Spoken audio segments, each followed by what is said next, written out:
I've always been a runner.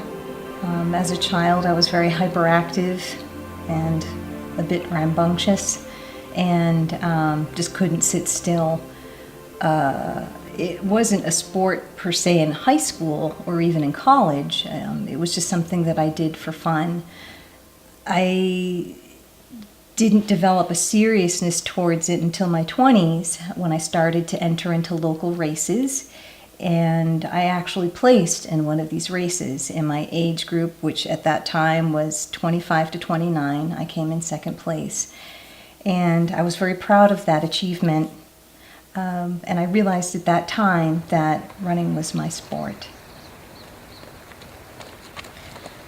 Running took on a greater importance in my life in my early 40s, not too soon after I had children, as a means to, lose some baby weight and to also socialize, because you feel very isolated as a mother and you want to get out of the house and do things for yourself. So in a sense, it took on some seriousness then, but also with that seriousness, you have a greater maturity.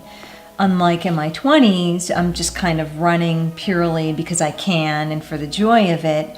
But as you're older and you have some limitations, you tend to pay attention to the details. And so with that maturity, there's also a level of focus and even some determination, which combined with a natural ability led to greater successes in my early 40s as a runner. So I went from being a decent runner to someone who was more competitive.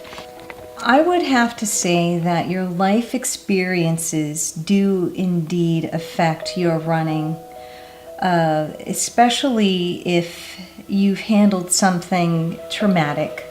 I know too that a lot of people who work in professions that require a lot of mental drive and focus, or they're under a lot of stress, use running as a means to work out problems, to meditate, to come up with ideas, creative ideas, and also, and for me personally, I use it as a time where I can be alone with myself and to pray and to think of the people in my life and reserve a time where I can pray for them. As a runner, one of the pinnacles of running, it was always, I want to run the Boston Marathon, and for me it had a great meaning because I'm from Massachusetts. I grew up, about 40 minutes south of Boston, and running the Boston Marathon, or just the Boston Marathon in general, was kind of like household, topics. People are always talking about it, and the state is very proud of the Boston Marathon. So it's something I've always wanted to do for a very long time. So when I ran my first marathon, I trained with Fleet Feet Racing, and I forged some wonderful friendships in that group. At first, I didn't think the Boston Marathon was attainable, but after I ran my first marathon, and then I ran my second marathon, and then on to my third, and you have all of these other shorter distances that you run for fun or just to enhance your training process, are all thrown in there as well. Way to go, Corinne!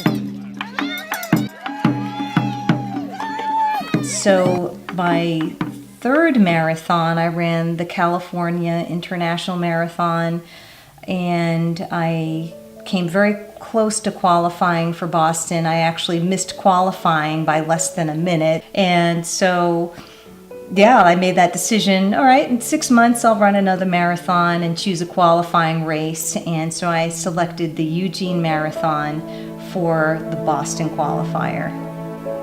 The morning of the race, I was very excited because I felt great. And I had my favorite people with me. Corinne and I are part of a larger group of runners through one of our local running stores, and we have a lot of running friends, and we had all run in the 2013 California International Marathon, and there were 5 of us that got very close to qualifying for the Boston Marathon. So we decided to embark on a journey and go to Eugene, Oregon with the express goal of making that dream come true and qualifying for Boston altogether. Way to go, you two! I've known Corinne for about Looking 5 or 6 great, years, looking but it great. seems like forever. Same here. I am not an official coach, but I'm out there a lot when at different races, cheering, supporting, and encouraging the runners on our racing team. I really enjoy being there, supporting and being there for them when they've crossed that finish line. We didn't know what the end result would be at the race. I wanted to let these special women know how important the training process had been to me. So in Eugene, the night before the race, I gave everybody these, they're called mantra bands, and it said, enjoy the journey, because I felt like sisters with these ladies, and I wanted to make sure they knew that regardless of what happened the next day, I would never forget the joy I had training with them. So it seemed everything was in place. I'd worked so hard to get to that point, for all the right reasons too. And everything was just, seemed like everything was perfect, maybe almost too perfect. But when the gun went off and things were going along, I felt great. I didn't have any problems. I was happy. I had the right music with me. The weather was perfect, and I couldn't have been happier. I knew that that was the day. I was going to qualify for the Boston Marathon and celebrate later that night. So yeah, I so knew that it would work out. I had no illusions at that point that I would come across that finish line before Corinne. She was at the tip top of her game. She had done a stellar job at her prior marathon, besting me by, I think, 7 minutes. So I had no illusions that we would cross the finish line together, but I just wanted to start. As I'm running the race, I felt great. I was on pace to qualify, and I was lucky because not only was I running this marathon with some dear friends of mine, but I also had friends who were supporting me along the way. So at mile markers, when I felt like I could use a little support, or just like, go Corinne, you've got it, they were there. And I had everything going for me. I didn't realize that something was going awry, and it was so sudden and it was so subtle until about mile 20, and I'm almost done. I just had 6.2 miles to go to complete the race and attain my goal. So what I did was I adjusted the music in my iPod, and the piece of music that I had set aside was a very particular piece of music. It was Camille Saint-Saëns' Symphony No. 3, his organ symphony, the fourth movement. So I had that on, and I was very excited listening to this music, and I'm running along, and I'm getting ready and relaxing, and thinking about my grandmother, thinking about my friends. There are things that you set out to do in life and you feel like you can't finish them for whatever reason. And I thought for sure that this was something that I was going to finish, that I was going to complete. But I looked down at my heart rate, and I realized it was a little high, and then I don't remember what happened after that. Everything was just kind of like a blur. It's you're trying to make sense of things as they're happening, but I was running along and I collapsed off the side of what was a bike trail and was kind of half on the bike trail and half off onto dirt and grass, and just laying there. And what happened? I mean, it was taken away. I mean, I heard voices, people calling my name. The only thing that I could see, I was laying on my back and I looked up and I could see the sun kind of shining through the trees. And I couldn't feel my body. I couldn't feel my hands. I felt like I had a weight on my chest. I heard someone calling my name. It was just a big mess of just activity going on that just seemed so blurry. When I first got the call, it was from a race director, and it was very shocking that something had happened to any one of our runners.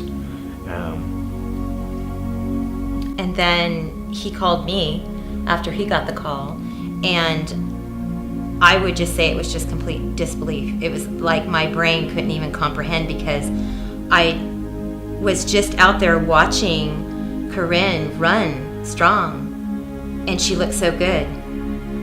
And it was like just disbelief.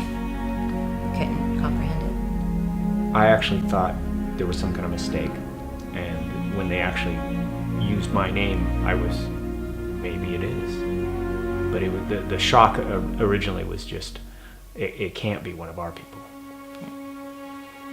I'm in the hospital and I'm so confused. And I'm in the emergency room and there are people hustling and bustling around me.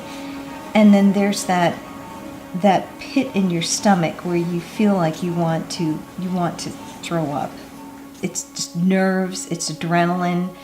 And I'm trying desperately to make sense of what just happened, and I had no idea what had just happened. I had no idea. I had a doctor came to my right side along with a nurse, and they're telling me, "We believe that you've had a stroke." What? What?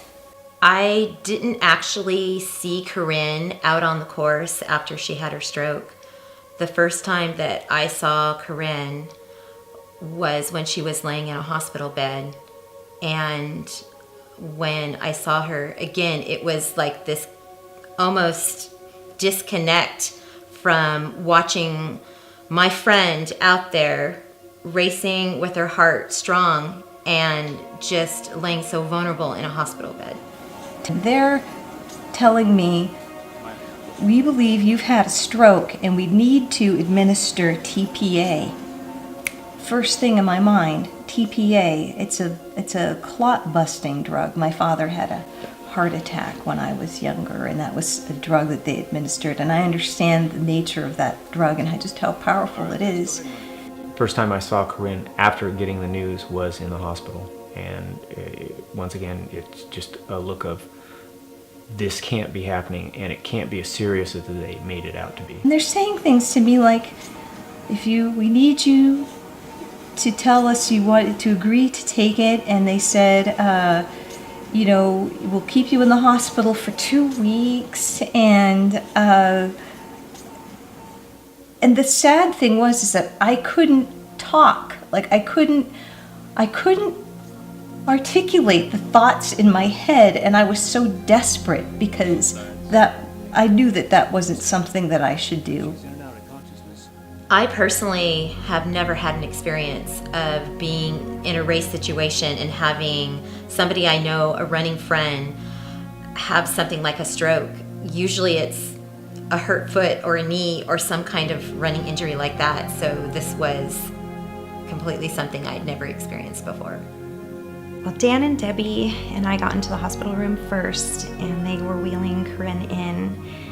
And my first thought was just shock, because we're the same age. She's 1 week older than me. And so we were 43 at the time, and I just kept thinking, here's my beautiful, strong friend. And then being pulled into another room and then blacking out and then coming back again and being told that you just had a CAT scan. And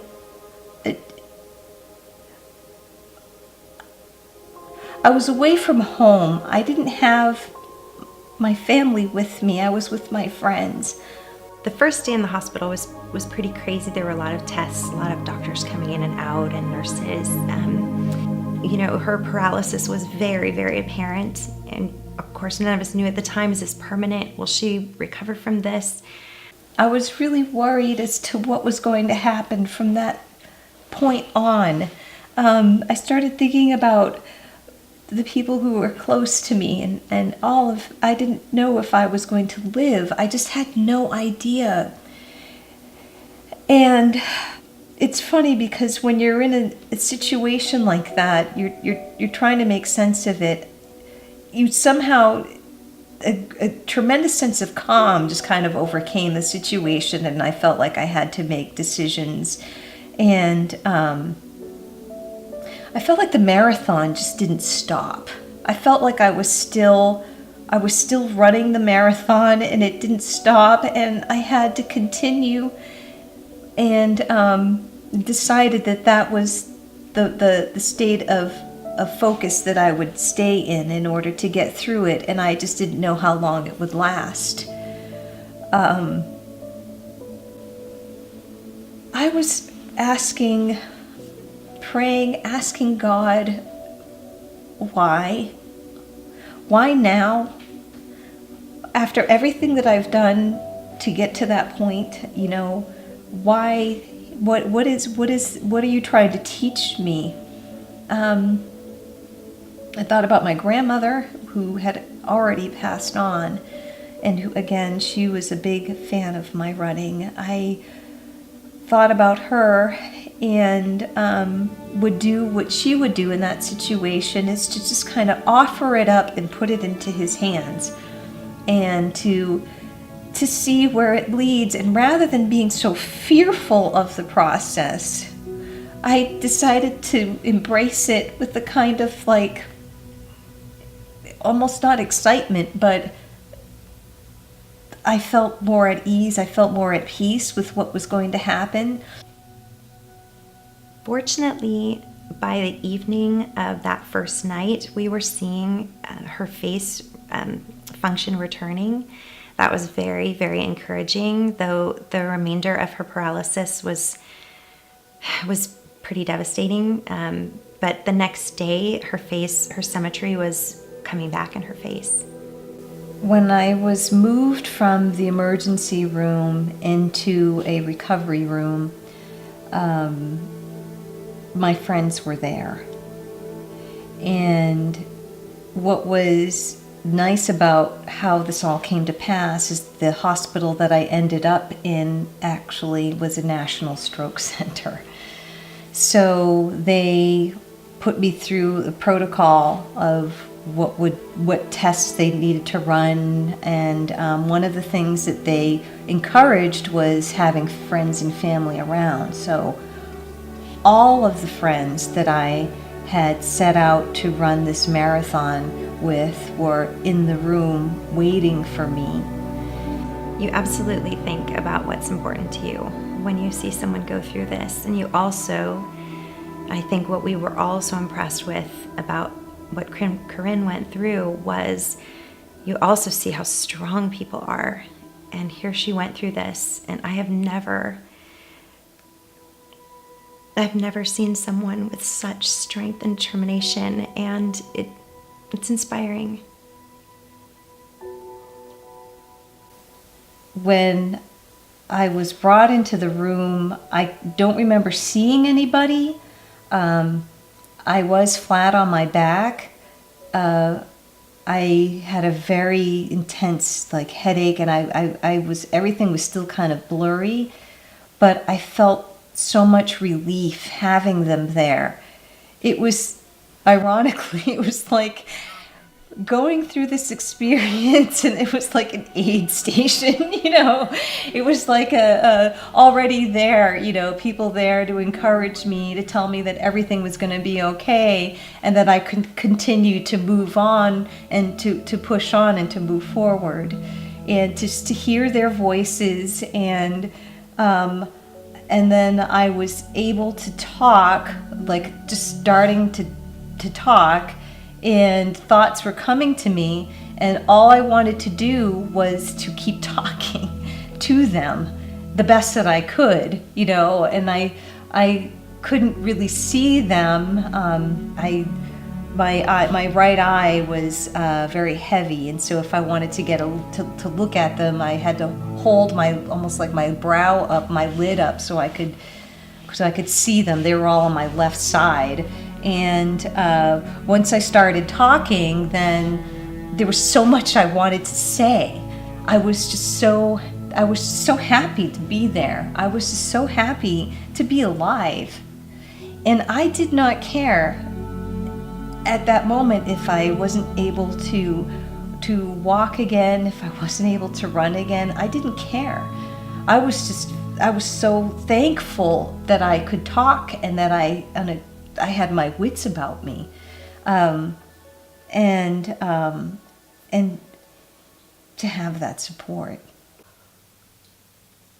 I remember something that really struck me really strong when I first saw Corinne laying in the hospital bed, was when the doctor came in and was doing a check on her and asked her to raise her leg, and the effort that it took for her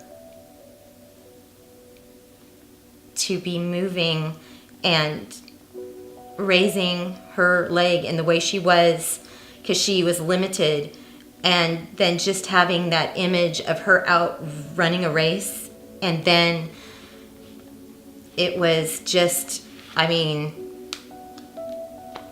While I was in the hospital, I learned that I have a patent foramen ovale, or PFO, and what it is, it's a hole in your heart that separates your two upper chambers that should have closed at the moment I was born, taking my first breath. 1 in 4 people actually have one. They're suspecting in my case what had happened was a blood clot formed somewhere in my body, passed through this hole, and went into the left side of my brain, which in turn affected the right side of my body. Luckily, the clot disappeared. There was some slight brain activity, so what I had was an ischemic attack.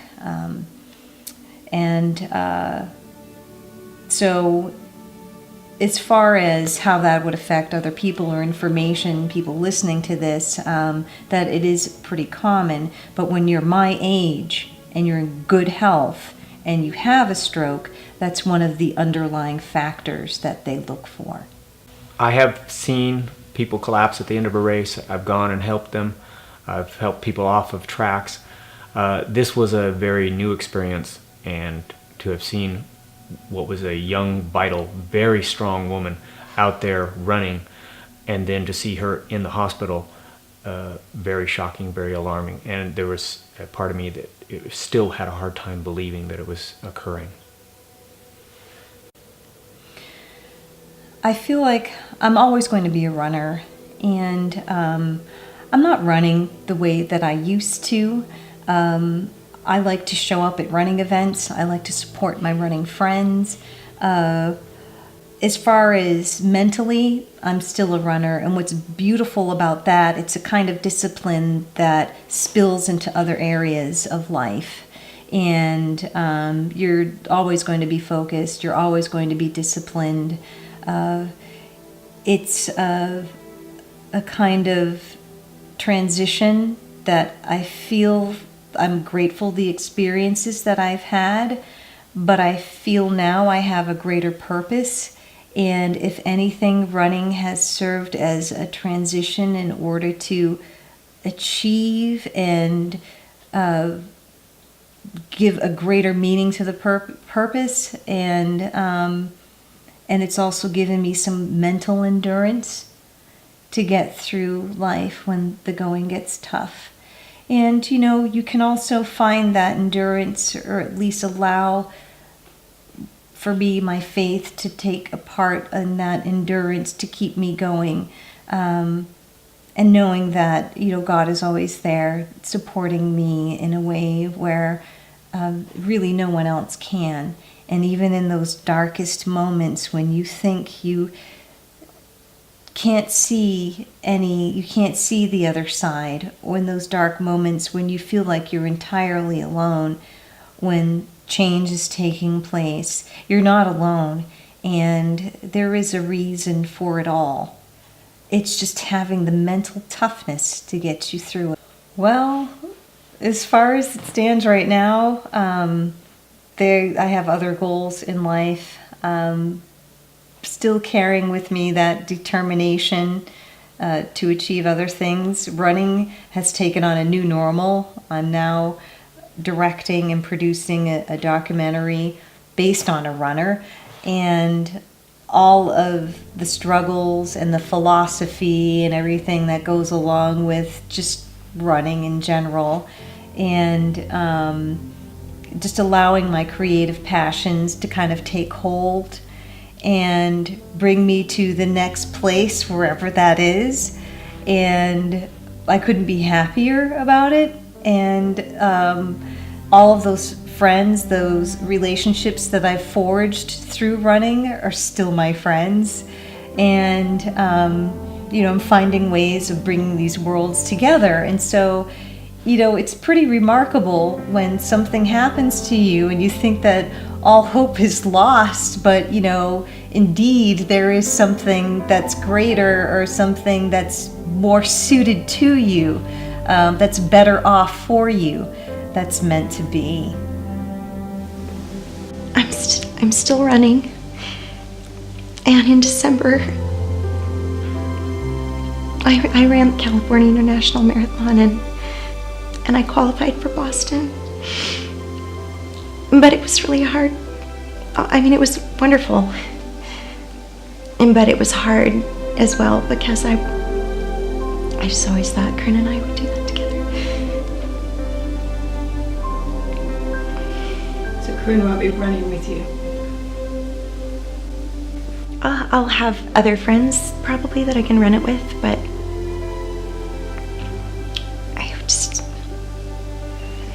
Corinne will be there. But I wouldn't have been running with Corinne anyway, because she would have been way ahead of me.